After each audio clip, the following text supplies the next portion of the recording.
नमस्कार, आपण पाहता हिरकणी न्यूज. हिरकणी न्यूज प्रत्येक क्षण ताज्या घडामोडी आणि महत्त्वाच्या प्रत्येक बातमीसाठी नेहमी तत्पर. पन्हाळा ग्रामीण रुग्णालयाचे मद्यधुंद वैद्यकीय अधिकारी डॉक्टर दिगंबर टोनपे अखेर निलंबित, सोलापूरला बदली. पन्हाळा ग्रामीण रुग्णालयात ड्युटीवर असताना मद्यप्राशन करून रुग्णसेवेत अक्षम्य दुर्लक्ष आणि गैरवर्तवणूक केल्याप्रकरणी वैद्यकीय अधिकारी डॉक्टर दिगंबर शिवाजी टोनपे यांना राज्य शासनाने तातडीने निलंबित केलं आहे. सार्वजनिक आरोग्य विभागाने 20 एप्रिल रोजी या कारवाईचा अधिकृत आदेश निर्गमित केला असून या निर्णयामुळे आरोग्य विभागात मोठी खळबळ उडाली आहे. काही दिवसापूर्वी डॉक्टर टोनपे हे कर्तव्यावर असताना मद्यधुंद अवस्थेत असल्याचा व्हिडिओ समाज माध्यमांवर व्हायरल झाला होता. या काळात रुग्णालयात आलेल्या एका रुग्णाला वेळेवर उपचार न मिळाल्याने प्रकृती खालावली होती आणि त्याला तातडीने कोल्हापूरला हलवावं लागलं होतं.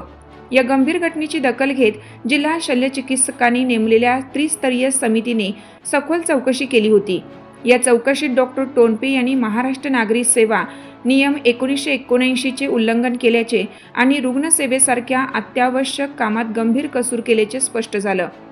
शासकीय आदेशानुसार निलंबन कालावधीत डॉक्टर टोनपे यांचे मुख्यालय पन्हाळ्यावरून बदलून जिल्हा रुग्णालय सोलापूर येथे करण्यात आलं आहे. सक्षम अधिकाऱ्यांच्या पूर्व परवानगीशिवाय त्यांना हे मुख्यालय सोडता येणार नाही.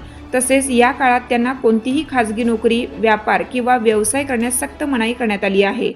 जर या नियमांचे उल्लंघन झाले तर ते अधिक कठोर कारवाईस पात्र ठरतील असंही आदेशात बजावण्यात आलं आहे.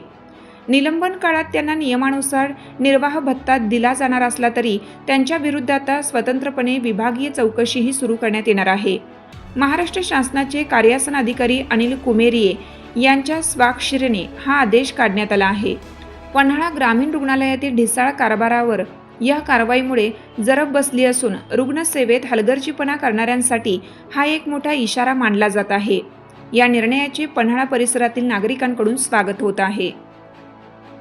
आपल्या हिरकणी न्यूज चॅनलला लाईक करा, शेअर करा आणि सबस्क्राईब करायला विसरू नका आणि रहा अपडेट.